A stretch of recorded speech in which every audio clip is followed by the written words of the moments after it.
Hi అండి అందరికీ welcome to my channel. ఈరోజు రెసిపీ క్యారెట్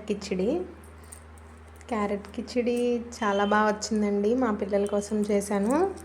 చాలా టేస్టీగా వచ్చింది, ఈజీగా కూడా అయిపోద్ది. ముందు ఆయిల్ తీసుకొని అందులో తాలింపు గింజలు వేసి 4 ఉల్లిపాయ ముక్కలు, 2 ఎండుమిరపకాయలైనా పచ్చిమిరపకాయలైనా వేసుకోవచ్చండి.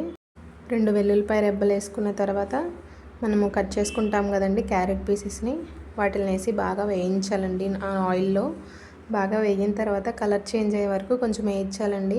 అంటే మెత్తగా ఉడికిపోతాయని అలా వేయించాలండి. అందులోకి కారము, సాల్ట్, ధనియాల పొడి తీసుకొని అంతా సరిపడా తీసుకొని మిక్స్ చేయాలండి. కొంచెం వేగుతాయండి. వేగిన తర్వాత మనం 1 గంట ముందు నానబెట్టుకుంటామండి. బియ్యము నానబెట్టుకోకపోయినా పర్లేదండి. క్లీన్గా వాష్ చేసుకొని బియ్యం వేసేయచ్చు. వేసేసిన తర్వాత 2 కప్స్ బియ్యానికి 4 కప్స్, అంటే 1 కప్ బియ్యానికి 2 కప్స్ వాటర్ యాడ్ చేయాలండి. అప్పుడు బాగా ఉడికిపోతుంది.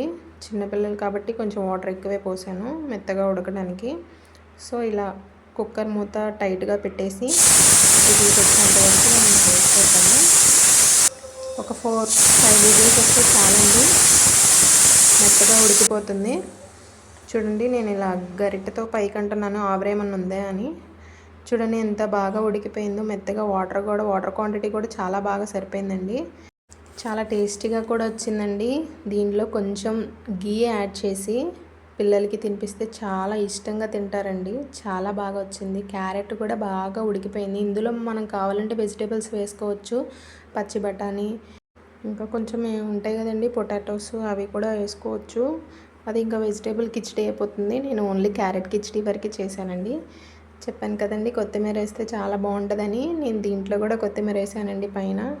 చాలా కలర్ఫుల్గా వచ్చింది, చాలా టేస్టీగా కూడా వచ్చింది. క్యారెట్ కిచిడి రెడీ అండి. థ్యాంక్ యూ అండి. ప్లీజ్ సబ్స్క్రైబ్ చేసుకోండి.